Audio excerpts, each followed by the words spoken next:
सारे के सारे देश हवाई जहाज से, टेक्नोलॉजी से जुड़े हुए हैं। कुछ दिन पहले मैं अमेरिका गया। अमेरिका में मेरा प्रोग्राम टेक्सास में था और किसी ने मुझे कहा कि टेक्सास में हरियाणा के युवाओं से मुझे मिलना चाहिए। पता नहीं आपने वीडियो देखा, नहीं देखा? देखा। मैं आज आपसे उस वीडियो के बारे में बोलना चाहता हूं, क्योंकि अगर आज आप हरियाणा को समझना चाहते हो तो जो भी समझना है उस वीडियो के अंदर है। सबसे पहले जब मुझे बताया गया कि हरियाणा से हजारों लोग, 15-20 हजार लोग अमेरिका गए हैं, मैं हैरान हुआ। हरियाणा से इतने लोग अमेरिका क्यों जा रहे हैं, मेरे दिमाग में सवाल उठा। और फिर मैं डैलस में आपके भाइयों से एक छोटे से घर में जाके मिला। मैं आपको बताना चाहता हूं, आपके भाई डैलस में एक कमरे में 15-20 लोग सोते हैं।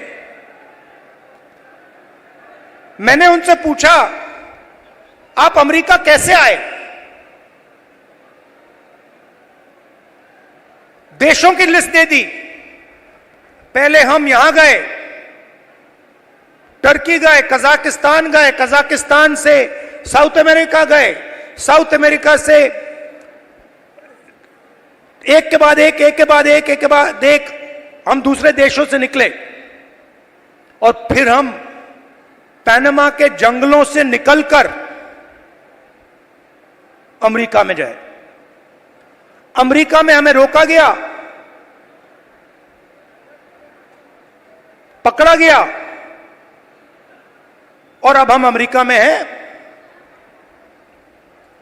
रास्ते की कहानी बताई राहुल जी। रास्ते पे माफिया के लोगों ने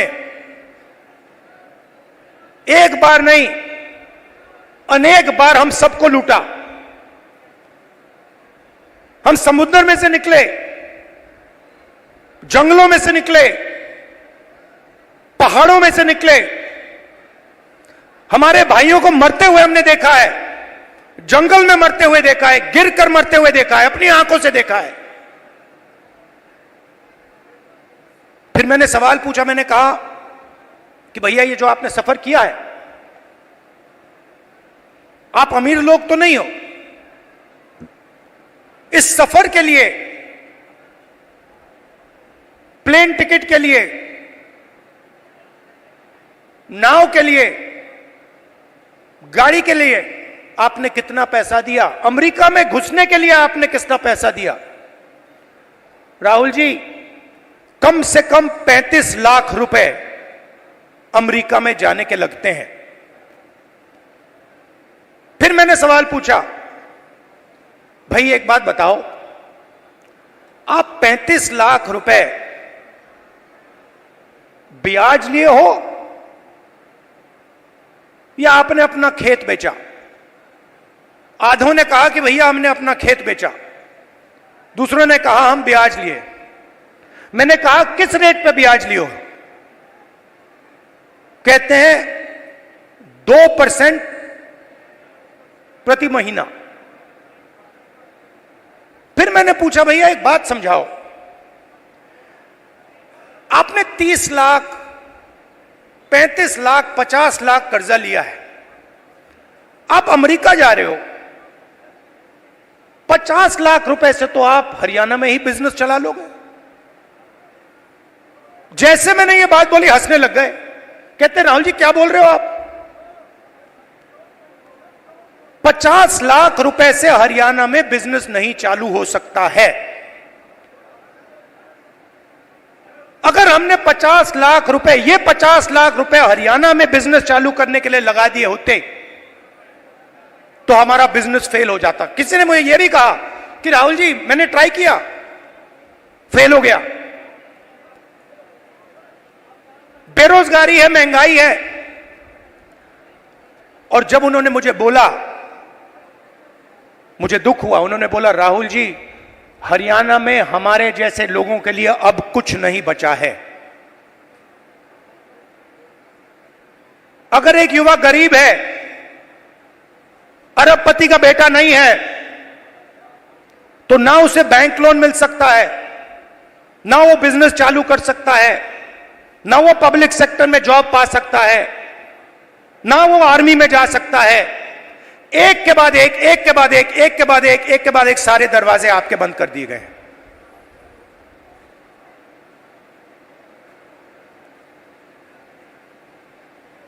मैं जब उस घर से निकला, मैं सोच रहा था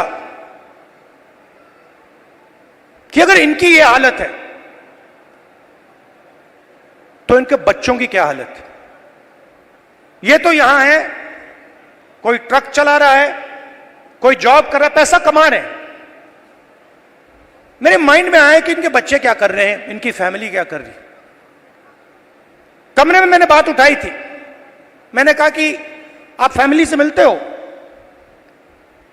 नहीं राहुल जी, हम 10 साल के लिए अपने बच्चों से नहीं मिल पाएंगे, अपने परिवार से नहीं मिल पाएंगे, हमारे माता पिता मर जाएंगे मगर हम वापस नहीं जा पाएंगे। और फिर एक व्यक्ति ने मुझे कहा राहुल जी एक काम कीजिए, जब आप वापस हिंदुस्तान जाएंगे तो आप 5 मिनट के लिए हमारे परिवारों से मिल लीजिए और उनको कह दीजिए कि हम ठीक हैं, हम सलामत हैं। मैंने उनसे कहा कि भाई बताओ, आपके पास तो मोबाइल फोन तो होगा, वीडियो कॉल करते होगे, तो उनको तो मालूम होगा। वो मुझे कहते हैं नहीं राहुल जी, वो मानते नहीं है। हम वीडियो फोन पे कॉल करते हैं और हमारे बच्चे मानते नहीं है कि हम ठीक हैं। अजीब सी बात है। फिर मैं करनाल गया सुबह 4 बजे, कि मैं चाहता था कि मीडिया वाले ना पकड़ लें, मुझे तंग करते हैं। मैंने इनको मित्रों कहा, मतलब ये हैं अदानी के मित्र, अंबानी के मित्र। तो मैं गया 4 बजे सुबह, वहां बैठ गए, बातचीत शुरू। एक मेंबर परिवार का यूएस में वीडियो कॉल चल रहा है, 6-7 लोग उस साइड डैलस में बैठे हैं, 20-25 लोग परिवार यहां बैठे हैं। मैं सोच रहा हूं ये हो क्या रहा है। और फिर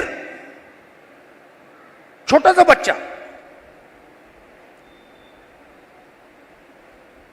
दौड़ता हुआ वो कंप्यूटर के पास जाता है,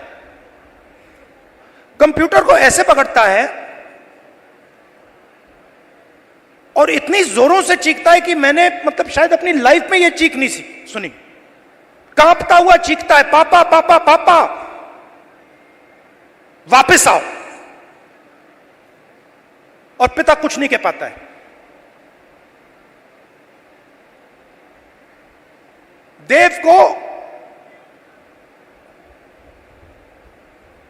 देव की आंखों में आंसू, चिल्ला रहा है।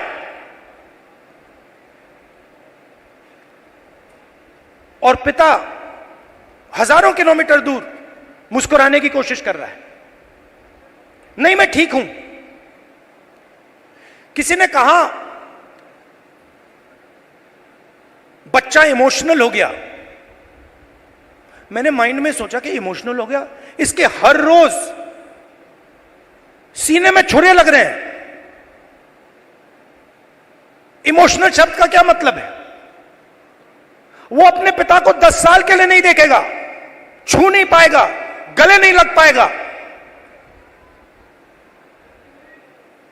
क्यों?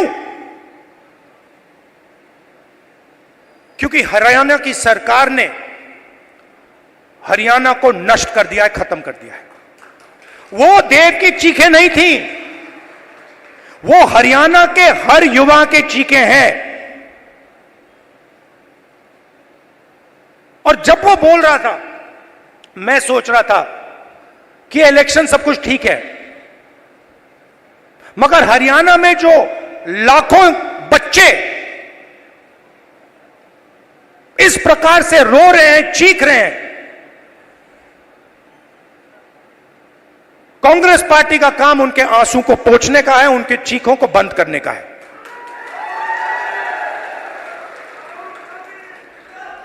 अब देव रो क्यों रहा है, यह मैं आज आपको समझाना चाहता हूं। नरेंद्र मोदी जी ने, हरियाणा की सरकार ने सिस्टमैटिकली इस देश का जो रोजगार का सिस्टम है उसको खत्म किया है। वो जो युवा अमेरिका गए हैं, छोटे से घर में 20-25 एक कमरे में रह रहे हैं, एक वहां पे था जिसको एक्सीडेंट हो गया, चल नहीं पा रहा है, उसकी मां मुझे कहती है, राहुल जी मैं तो बेटे से मिलना चाहती हूं। मैं कहना नहीं चाहता था, कैसे मिलोगी, वो 10 साल के लिए वापस नहीं आ सकता। तो बच्चे चिल्ला रहे हैं, माताएं चिल्ला रही हैं, पूरा परिवार चिल्ला रहा है। क्यों? क्योंकि हरियाणा में रोजगार नहीं। नरेंद्र मोदी क्या करते हैं? काले कानून लाते हैं, जो है आपके पास, जो आप पूरे देश को देते हो, वो भी छीनने की कोशिश कर रहे हैं। कल मैं जम्मू कश्मीर गया, वहां पे कंप्लेंट आ रही है, भैया हमारा सेब का पूरा बिजनेस ठप हो गया, अदानी जी को दे दिया है। हिमाचल में सेब का बिजनेस अदानी को जाता है, यहां पे आपको सही दाम नहीं मिलता है, स्टोरेज कंटेनर उनके, सारी की सारी प्लानिंग 10-15 लोगों के लिए होती है। हरियाणा के किसानों का कर्जा माफ नहीं होगा, आपको सही एमएसपी नहीं मिलेगी, मगर 25 अरबपतियों का 16 लाख करोड़ रुपया कर्जा माफ होगा। और आप देखते रहोगे कि भैया हो क्या रहा है। यह प्रदेश जो पूरे देश को भोजन देता है, यहां हो क्या रहा है।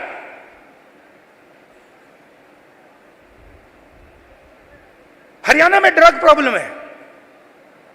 उन्होंने मुझे बताया कि राहुल जी हरियाणा में ड्रग प्रॉब्लम बढ़ती जा रही है। गुजरात में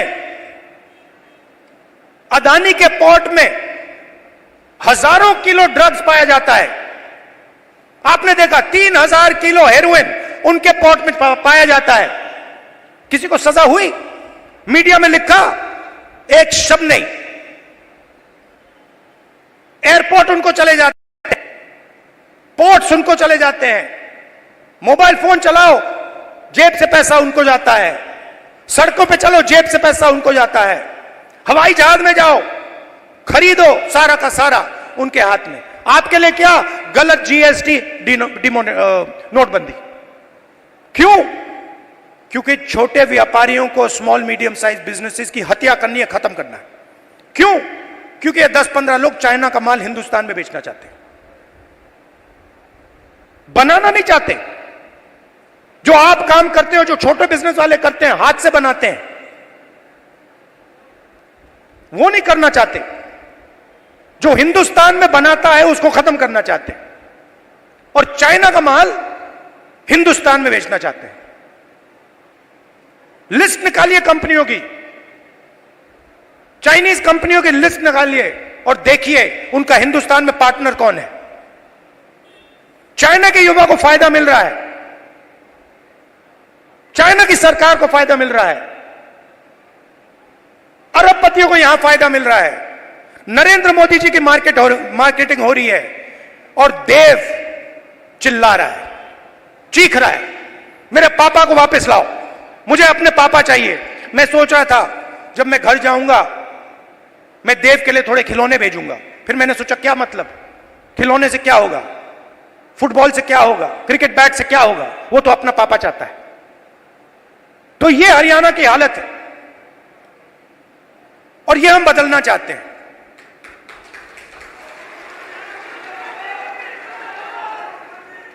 यहां पे स्टेज पे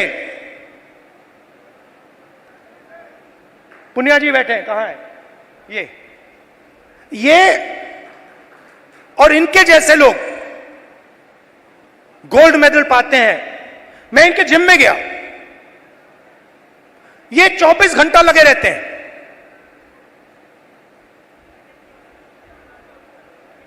24 घंटा। क्यों? गोल्ड मेडल चाहिए। क्यों? हरियाणा का नाम रोशन करना, हिंदुस्तान का नाम रोशन करना है। पूरी दुनिया में हम चाहते हैं कि हरियाणा का नाम जाए, हिंदुस्तान का नाम जाए। गोल्ड मेडल हम अपने लिए नहीं लेते हैं, गोल्ड मेडल हम हिंदुस्तान के लिए लेते हैं। इन्होंने कहा मुझे, इसने कहा, वो भी 4 बजे सुबह। इनका क्या किया? सारे के सारे एथलीट्स को खत्म कर दिया। इनके बहनों का सेक्सुअल हरासमेंट हो रहा है और जो कर रहा है उसकी रक्षा चल रही है। 24 घंटे टीवी पे देखो, वो रो रही है, कोई फर्क नहीं पड़ता, बीजेपी का आदमी है, चिल्लाओ जितना चिल्लाना है, देव के साथ चिल्लाओ, 24 घंटा चिल्लाओ, हमें कोई फर्क नहीं पड़ता, मर जाओ। ऐसा हरियाणा हमें नहीं चाहिए। हमें हरियाणा ऐसा चाहिए जहां बच्चे ना रोएं, जहां पिता अपने बच्चे के गले लग सके, जहां मां ना रोए। ऐसा हरियाणा हमें चाहिए और ऐसा हरियाणा कांग्रेस पार्टी आपको देने जा रही है। अब आप मुझसे पूछोगे ठीक है आपने कह दिया, बताओ कैसे। मैं आपको शुरुआत की बात कर रहा हूं। पहला कदम, महिला शक्ति, 2000 रुपए हर महीने महिलाओं को और 500 रुपए का गैस सिलेंडर। दूसरा कदम, जो 2 लाख वैकेंसीज सरकार में आज खाली पड़ी हैं युवाओं के लिए, हम वो भर के आपको दे देंगे।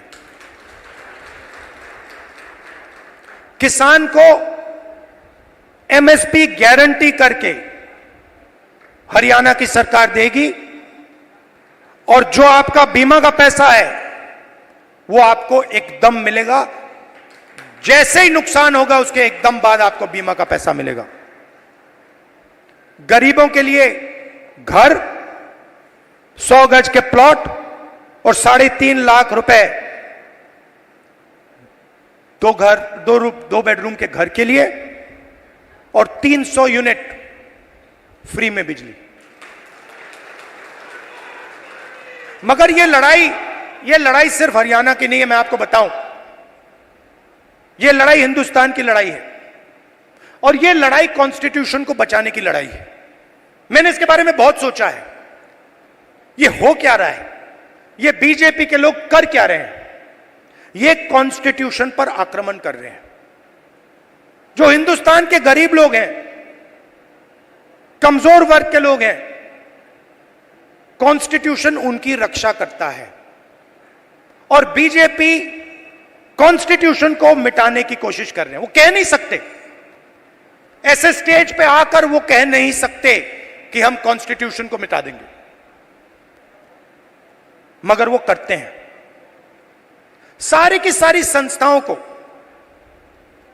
आरएसएस के लोगों के हवाले कर दी है। पूरा कंट्रोल नागपुर का है। उसमें हिंदुस्तान के 90% लोगों के लिए कोई जगह नहीं है। आप देख लीजिए, आप लिस्ट निकालिए, जिन जिन लोगों को आरएसएस ने हिंदुस्तान की संस्थाओं में डाला है, लिस्ट निकालिए। चाहते हो मैं दे दूंगा आपको।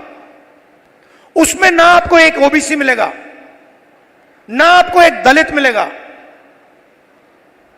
ना आपको आदिवासी मिलेगा।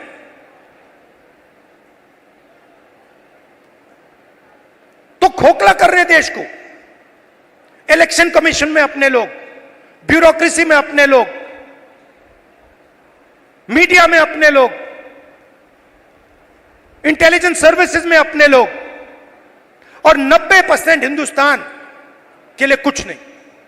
इसलिए हमने चुनाव में जाति जनगणना की बात की। हिंदुस्तान में किसकी कितनी आबादी है, यह हम जानना चाहते हैं।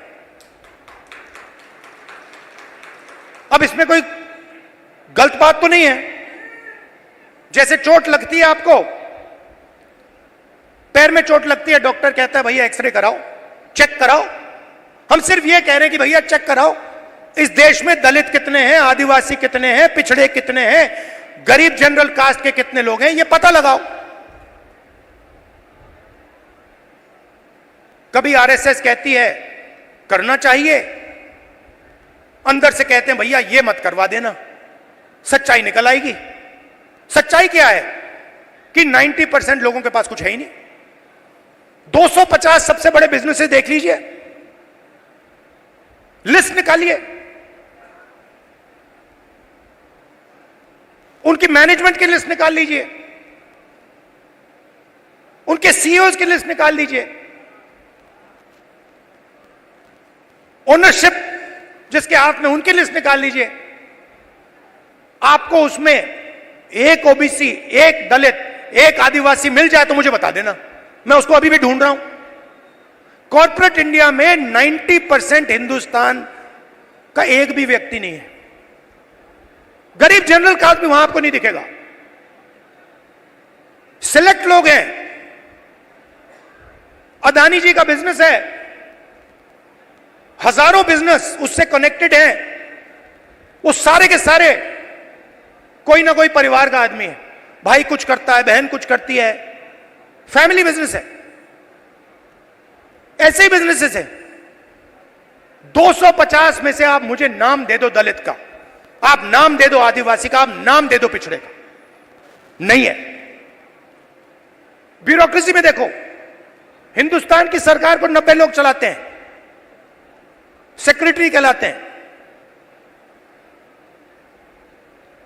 3 दलित हैं, आबादी 15%, 90 में से 3। पिछड़ों की आबादी कम से कम 50%, 90 में से 3। होने कितने चाहिए? 45, अगर आप आबादी से जाओ, नहीं 3। और बजट कितना संभालते हैं? आदिवासी जिनकी 8% आबादी है, 100 रुपए में से 10 पैसे का बजट संभालते हैं। दलित 100 रुपए में से 1 रुपया संभालता है। ओबीसी 100 रुपए में से 5% संभालता है। यह हिंदुस्तान की सच्चाई है। इसलिए हमने कहा है कि जाति जनगणना होगी, नेशनल लेवल पे होगी। और मैंने कहा है मोदी जी के सामने पार्लियामेंट हाउस में, आप करो ना करो, मैं इसको इसी हाउस में पास करवाऊंगा, आपके मुंह के सामने करवाऊंगा। तो ये हरियाणा की रियलिटी है। और ये क्या करते हैं? बांटने का काम करते हैं। मीडिया वाले 24 घंटे लगे रहते हैं।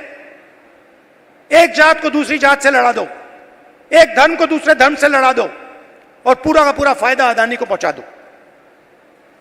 हरियाणा एक साथ लड़ेगा, सबकी सरकार बनेगी, खुशी से बनेगी। चुनाव में कांग्रेस पार्टी स्वीप करने जा रही है, स्वीप करने जा रही है, आंधी आ रही है। और हम सबकी सरकार बनाएंगे, किसी एक की सरकार नहीं होगी, पूरे हरियाणा की सरकार होगी। इसमें सबकी इज्जत होगी, सबकी रिस्पेक्ट होगी, सबकी जगह होगी। और मेरी जहां भी आपको जरूरत हो, कहीं भी पार्लियामेंट में आपको कुछ उठवाना हो, कुछ कहलाना हो, आप मुझे बस ऑर्डर दीजिए, राहुल जी हरियाणा आपसे ये कहलवाना चाहता है, मैं कह दूंगा वहां पे जाके। दिल का रिश्ता है, पुराना रिश्ता है। मैं आपसे यहां आके 50 झूठ नहीं बोलने वाला, वो मोदी जी का काम है। आपने 10 साल देख लिए, सुन ली उनकी बात, आमदनी दुगनी कर दूंगा, और फिर काले कानून ले आए, छोटे बिजनेसेस को फायदा पहुंचाऊंगा, नोटबंदी जीएसटी ले आए। उनका काम आप जानते हो। अब सब मिलकर एक साथ हरियाणा को खड़ा होना है, क्योंकि देव जैसे जो बच्चे रो रहे हैं उनके आंसू पोंछने हैं, उनको खुश करना है और उनको अपने पिता के पास गले मिलने देना है। धन्यवाद।